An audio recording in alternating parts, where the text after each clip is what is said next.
Coming up in episode 48. I hate it when a show ends and I'm just left hanging with, what happened? Oh my god, did they survive? What's the next? That's so irritating. Yeah, that is irritating. But thank you for joining us for another episode of The Little Radio Show, where we're bringing you small talk about big topics. My name is Sandra Fernandez, and I'm joined by my co-hosts Juan Alanis and Angelica Casares.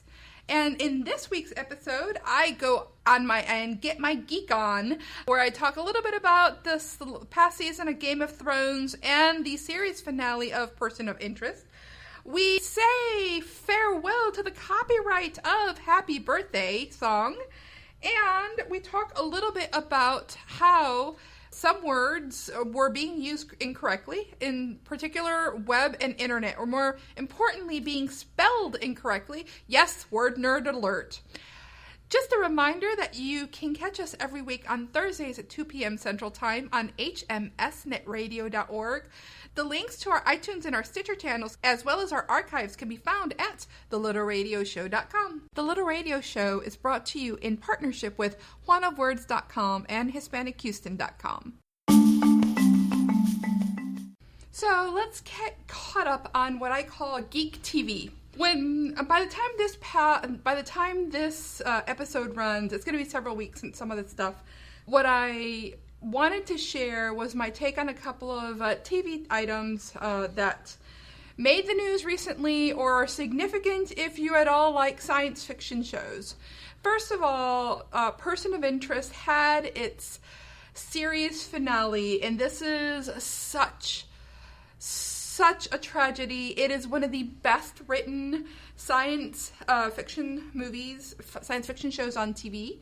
Very well done. It started out as a procedural crime show with kind of a tech twist, and then they really brought on all these wonderful characters, and they brought on all of this wonderful stuff. And this is Game of Thrones? No. Oh, okay. This is Person of Interest. Game of Thrones I haven't gotten to yet. Who's on Person of Interest? Well, Person of Interest, one of the things that I was going to mention was one of my favorite characters got killed early in the series. By early in the series, I mean, about, I think, end of the second season, early third season. That was Taraji P. Henson, who played Detective Carter, and she was very, very well-written, amazing character. And actually, this is the role that made me a fan of hers, and actually made me start paying attention to more of what she was doing. Okay.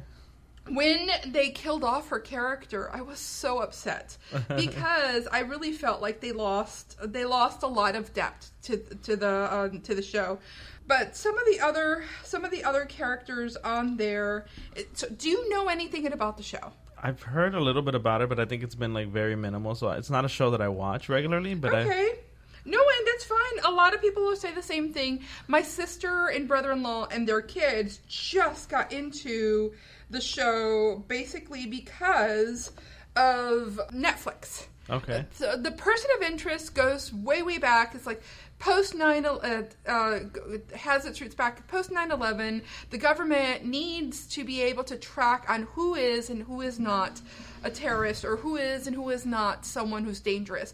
And so this guy, Harold Finch, played by actor Michael Emerson, creates a machine that can go through and monitor every single video feed, phone call, email, etc., and teaches it to make the difference tell the difference between what is acceptable and what is not. So basically, he creates an artificial intelligence. That's kind of creepy. That's incredibly creepy. There are a lot of people out there who would tell you that it's absolutely a possibility.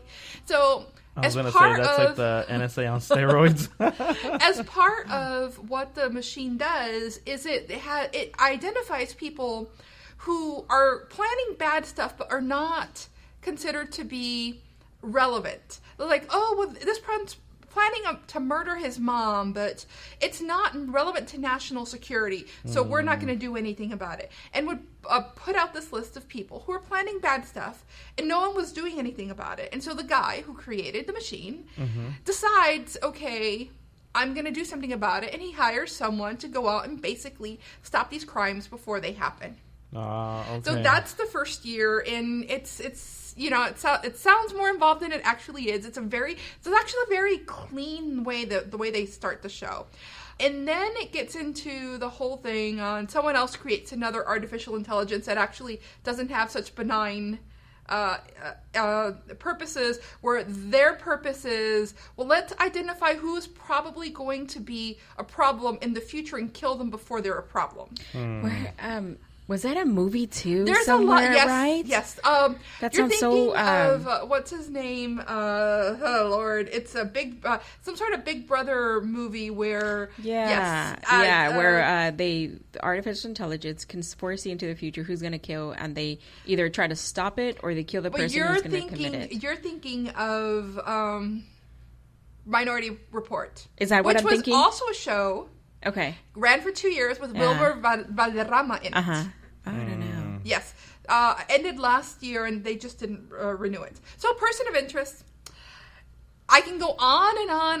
Like I said, I'm a geek. I just wanted to say that I'm really, really sorry to see it go. And for those of you who are out there, you've never heard of it, you might want to check it out on Netflix. No, so it's gone. No, it's series finale. That's what I'm saying. No. It's not the season finale. This is the end of the show. I hate it when that happens. Like when I get really into a show and then all of a sudden it's over. But at least they gave us closure. At least they gave us closure. They actually planned the last season knowing that this was the last season. So they closed a bunch of stuff. I hate it when a show ends and I'm just left hanging with, what happened? Oh my God, did they survive?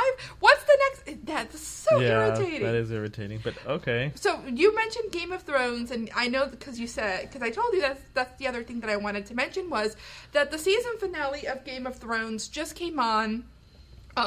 This is, I think, season 6. Mm-hmm. This is, for a lot of us who are fans of the show, it was very, very, we were looking forward to this because this is the first season where it's not based on one of the books. So what HBO normally does when they do this like long series of books is every season is based on one of the books. And they did this with True Blood, with the Sookie Stackhouse books, for the first few times, and on Game of Thrones it was pretty closely tied. Season 1 was book 1, season 2 was book 2, season 3 was book 3, season 4, like that. Mm-hmm. Season 6, well, there was no more book. Well,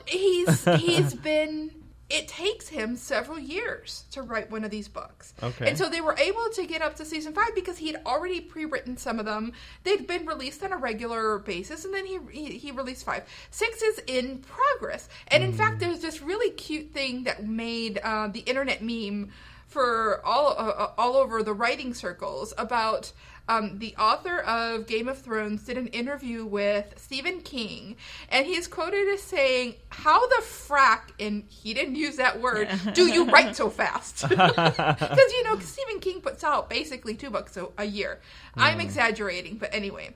But he has this down to an art. He's been doing this forever. Yes. So. And, very commercially successful books. Yeah. But also, he doesn't do he doesn't do books with 1,000 different characters, of which 90% of them are dead by the end. And you have to... So does the author of the book have a role in the show itself? I don't know what his role is in the show. I do know that HBO has kept pretty close. Now, this is HBO. That's interesting, though, that they're doing the 6th episode, and he's still working on the book, so maybe he's like, that's not where I want to go. Well, that's, but now... That's interesting. So now there's been sort of a divorce, I guess you would say, on the path of the show and the path of the books. Now, for those who actually read the books, what this means is there are surprises. Which is good, I would think. Which is a good thing. Yeah.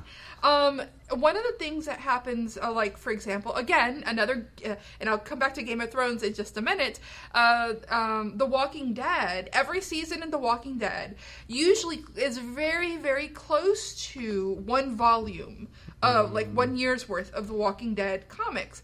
But one of the things that The Walking Dead show creators did very well from the beginning is they added new characters, and they actually don't let the comic book series dictate how they're going to go forward. So while it's very closely tied, and in fact a lot of the characters are a lot of the characters are their fate is closely tied to the comic book series. There's some characters who were killed off in the comic book series that are still alive on the show, and some of them are favorite characters on the show that don't even exist in the comic book series. Well, I would think that for like somebody who's a big fan of the series, that's like a really cool like thing, because you get to have like both. You can you get to read the book and have this experience, and then you get to watch the show, and like if they killed your favorite character off, you're like, oh, he's still alive here, so I can still watch him. So for those of you who actually are fans of Game of Thrones, and if you haven't seen this season's episodes, you're going to want to tune out for the next few minutes, because I'm going to spoilers. One of the things, and that's winter is coming. Winter's been coming for 6 years. The Starks, who are the family who rule the North, who basically are the ones that are at the center, one of the 3 families that are at the center of the show. They rule the North, and in the North, it's cold. They are they know how to survive the cold. But when they say winter is coming, there's 2 things that they mean. One is that the harshness of winter is in fact coming when they've been in summer. And winter in this universe, quote unquote, lasts for years and years. We're not talking about a season. Oh, wow. I've never watched an episode of Game of Thrones, so I have no idea. Is it like is it based on like it's fantasy. It's fantasy. It is no technology. So there's flying ships, not flying. I guess flying. What are they called? There are dragons. There's dragons. Okay. There are dragons. There's a little bit of mysticism, but no magic. There's what would you compare it to? Is it like more like The Hobbit type of thing? No, or not quite that. Not quite what was that that? much. What was that one movie that we watched, Juan, where the guys, they would like there was like 6 sections and they would like fight. Basically, think about England in the 1600s. Okay. Where there's a bunch of small city-states, and this one family has taken over and rules over 7 of them, and the families are killing each other, trying to take over the empire. And then what you have is, in a faraway land, Daenerys Targaryen, whose family had been overthrown, and actually people are trying to kill her because she is one of the rightful heirs of the throne that got overtaken. Her family had ruled for centuries because they commanded dragons, but no one's seen a real dragon in 100, 200 years. Okay. So supposedly they don't exist anymore. Oh, I see. So they call her the mother of dragons because she, in fact, she was given 3 dead dragon eggs, and she managed to hatch them. Like, she put them in the fire, and now she has 3 full-grown dragons who do what she wants her to do. To do what she wants them to do. And so she is conquering the world, working her way back with her, but not just her dragons, because of all the rulers in the show, Daenerys is actually one of the nicest ones.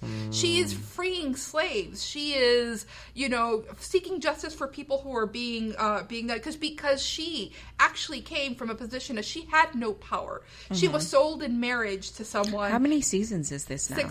6. Mm-hmm. Oh, wow, that's a lot. And so, I'm thinking to myself, should I go watch it? And then I'm like, well, the other thing is, Game of Thrones is an adult show. So, you have to understand that this is an HBO show. They've got their style. Oh. Okay. You just have to work around it. By the sounds of it, you know what it sounds like? It kind of resembles, Beowulf. Is it like that sort of like feel and look to it? It is. Where it's like magical. Some is magical, but it's very it's very much the mind thought behind like making people do what you want, type of thing. So the show receives a lot of criticism because women are brutalized quite frequently on the show, and so they were back in back in when. On the other hand, some of the best characters on the show are all women. Daenerys, the Khaleesi, who is trying to conquer the world. The Sansa Stark, who starts out as this little 12, 13-year-old girl that all she wants to do is marry the prince who's going to become the king, to the point where she betrays her father and tells the ruling family that he's going to do something against them, and starts a series of events that ends up with her father being decapitated because all she wants to do is be the queen. All she wants to do is marry him and have his little blonde babies, is what she says. Arya Stark, who is the other daughter, who is Sansa's sister, who is just a tomboy, who all she wants to do is become a warrior, and escapes when they try to kill her, when they kill her father. And in the last episode of this season, you see her coming back home finally and starting to kill the people who betrayed her family. Decapitating them. It sounds like a lot of decapitation going on. It is a lot of decapitation. I mean, there's some wonderful characters in here, but of course, I'm a geek. I'm a nerd. This is one of my favorite things. So did it leave you excited for the next season? It did. How many more seasons are there? Have they talked about when they're going to end it? Or they have not talked about when they're going to end it.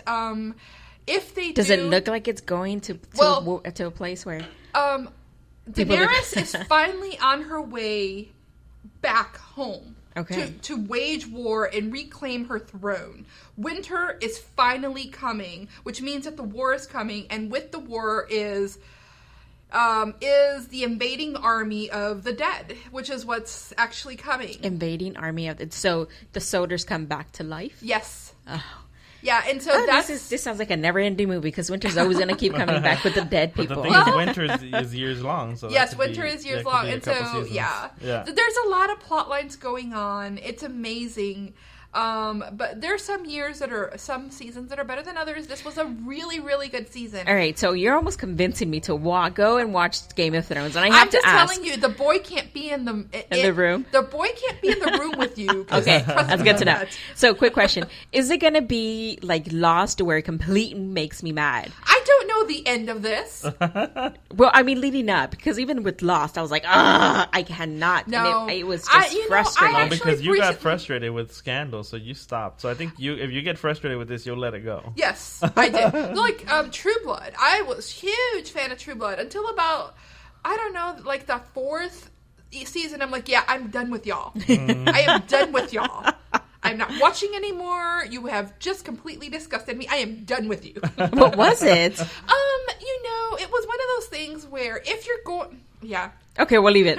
I don't think we've got enough time for me to get into it. But what I will say is the only thing I know about Game of Thrones, I've heard the mariachi version of their theme song. Oh, no. And I was like, okay, maybe I'll watch it. But you're talking about a show where it is not like the mother, like the queen mother, the mom who is of the woman who starts out as the queen, but her husband dies, so her son becomes king, and then her other son becomes king. She frequently tries to just kill people because they're in her way, and in the season finale, blew up part of the city to kill her enemies. Of course, some of her family was there. Her daughter-in-law was there. Yeah, that's okay. Collateral damage. We're good. I always like it when the character who's been mistreated or like has been like abused, when they come back and they get revenge. I always like that. I always like when they do that. So, but there are very few like really, really good truly good characters. They're all very nuanced, and so Daenerys, who is trying to work her way back to becoming queen, is actually one of the few nice characters, but she can be ruthless. Mm-hmm. She has no problem in ordering people dead. Jon Snow, who is the guy who starts out as the bastard son and now literally was crowned King of the North in the last episode of the season. He is truly, if of all the characters on the show, he's nice, he's kind, he's moral. He won't bend his own morality. And so, but he keeps getting his ass kicked because of it. Because this is not a world that actually rewards people who are nice guys. Yeah. His father, who was a nice guy, Lord Stark, gets decapitated because he won't bend his morality. So in this world, if you don't bend, you get broken. Since we went much, much longer on television than I anticipated, let me go to the next item I wanted to talk about, and that was Happy Birthday. I don't know how many of you know, and I know it was news to you, that the Happy Birthday song was copyrighted. Yeah, I didn't know that. I didn't know that until you walked in a few minutes ago. So that means that and I'm going to in spite of my stark fear that I'm incorrect here. Happy birthday to you. Happy birthday to you. And then we get sued. Happy birthday, dear everybody. Happy birthday to you. There you go. For that to come up in a show or a TV show or a movie, someone had to pay licensing fees to the company that owned I'm song. Still so surprised that somebody actually owned copyright. Can you imagine the amount of money they made? Song. The courts have ruled that the company that claimed to own the copyright on this song have to pay back something like $15 million worth of licensing fees to people who incorrectly charged license to be able to use the song. But how did they come to they copyright everything. No they I think Donald Trump copyright you're fired. There was a couple of things that people copyright that I just even basic like sentences of words and extent things that weren't exactly made up like just phrases have been copyrighted. I think even like a long that was just kind of like maybe it was like an appropriation of the Happy Birthday song. Even according to an article that I read, the company claims that it's been copyrighted since 1935. Wow. I don't know. I do know that when I learned this many, many years ago, a friend of mine told me a piece of trivia. I want to say, I don't remember what movie. I want to say it was Big, but I'm not sure. Where they had to film two versions of a scene, one with Happy Birthday and one using an alternate version of Happy Birthday while they tried to negotiate the permission to use the Happy Birthday song for that movie. Wow. So, it used to be. So, and the suggestion would be just say, cumpleaños feliz, cumpleaños. Well, actually, that may actually be a way around it.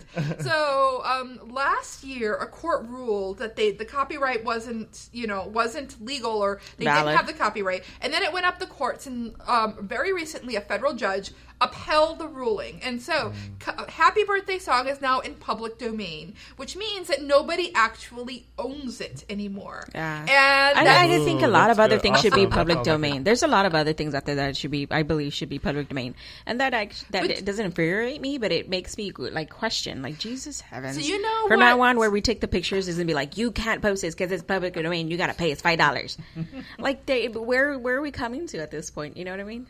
Well, but okay, if you're a photographer or, like, for example, us, if I write something, the way that the copyright law in the U.S. is written is that if I post a copyright notice, then it's implied that I intend for that to be protected content. Yes. Now, if that goes to court, if I didn't register copyright with it, it's still a toss-up as to whether or not I would win. But at least that would give me a little bit more protection. I know bloggers even that like once a quarter they make printouts of all their blog posts, they put a packet together and they file a copyright license with the US Copyright Office and say this is all copyrighted because they're making real money on their stuff and they want to make sure that in fact all of it's filed, and if they have to go after someone with a cease and desist or a bill for having used their stuff incorrectly, they actually have all of it registered. But that's understandable. We're talking like the Happy Birthday song. It's kind of it's a known used song, and for you to walk in and say, hey, it's copyrighted. It's like, really? Wow, we didn't know that. But that I do understand. I'm talking in terms of like phrases. You know what I mean? Yeah. I'm talking in terms of like tunes, like a 1-2 beat. Yeah. Not an entire song, but there's some things. But right now there's a way of making money right now. It's infringement lawsuits. There are companies that are going out and they're creating trademarks on stuff that shouldn't be trademarked. Yeah, that is so ambiguous, and then they come back and they sue people. One of the last ones was La Virgen de Guadalupe, the image. That somebody was trying to copyright the actual image, and people were like, "Really? How is that?" But that happened also in Oaxaca with the designer that was in I think it was a French designer who was in hot water because she was trying to, she basically copied the embroidery style of a shirt, and then she was trying to trademark that, and then the court was like, "No," they ruled against it. They're like, "This is their," so they actually got some protection over how they can protect what they create, and so people can't just go and copy it and just make it their own. Copyright is big business. So the fact that Happy Birthday to You, that most people didn't even know was copyrighted. If someone, like if we had used it here, they could have come and sent us a licensing bill saying, here you go, this is what you owe us for having used Happy Birthday in your show. No. That's crazy. So my last item, and sorry people, yes, I brought all the topics today. My last item is actually, as a word nerd, I'm lots of different types of words, is I don't know how many people know this, but internet and web both used to be considered proper names and thus were both supposed to be capped when written out. So when you wrote out internet in a sentence for anything, it was supposed to be with a capital I, and when you wrote out web with in any sentence, like a blog post or whatever, according to the Associated Press style book, it was How many supposed people to were be, doing that wrong? It was supposed to be with a capital W because it was short for World Wide Web, which is a proper name. The Associated Press, which I think is the last place where it was actually still capped, came out recently with their decision that they're changing that, and internet and web are now lowercase words. Wow. Yeah, and this is where thanks for catching up.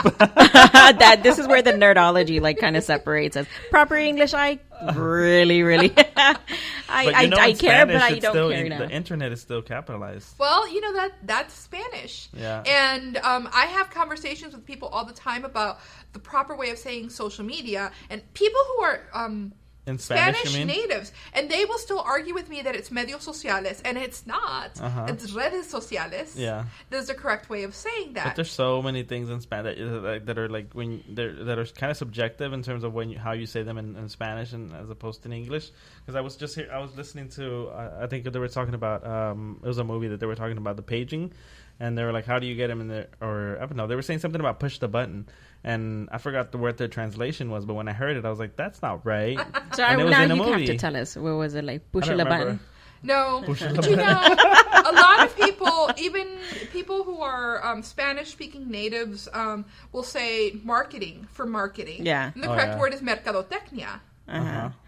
Well, that's all. Again, it's with you don't the say same marketing, thing you say marketing. Marketing. Or my favorite, Wi-Fi. Wi-Fi, yes. ¿Dónde está la Wi-Fi? Yeah, I was watching By the way, Wi-Fi. That's Wi-Fi. ¿Dónde está la Wi-Fi? I was watching a comedian recently on Netflix, and she was laughing about how in Mexico they just make up words. She's like, like you just go to the store and you're like, no tienen weenies? No tienen weenies? And the cashier's like, what? The cashier's like, finally she figures out, do you mean salchichas, like wieners? Yeah. And she's like, oh, okay, well, now I know what you mean. But the lady's just like, no tienes weenies? My nephew is spending his summer by doing Spanish lessons on a daily basis with Rosetta Stone in the worksheet. And he told me a story recently. It was what was it?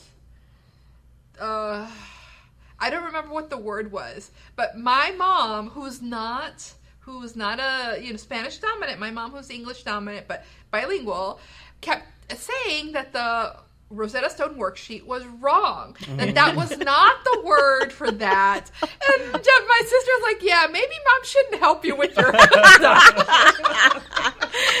I go to appointments with my mom and the understanding that I'm going to translate. I remember one time when I was younger, I didn't exactly know too much Spanish the way I do now.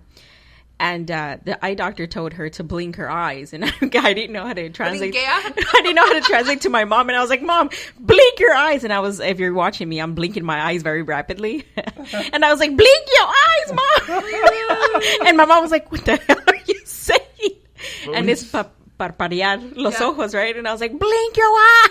But we were just at we were at a restaurant recently, and you were like, "How do you say container? How do you tell them that I want a container of rice?" And I was like, "Una cubeta." I said cubeta, and I was like, "A bucket." No. I looked at one. I was like, "A bucket of rice." Well, that sounds interesting, actually. Where do we get a bucket of rice? And that's this week's show. Thank you for joining us for another episode of The Little Radio Show. We invite you to check out our iTunes and our Stitcher channels and leave us a rating or a review. You can find the link to both channels at thelittleradioshow.com.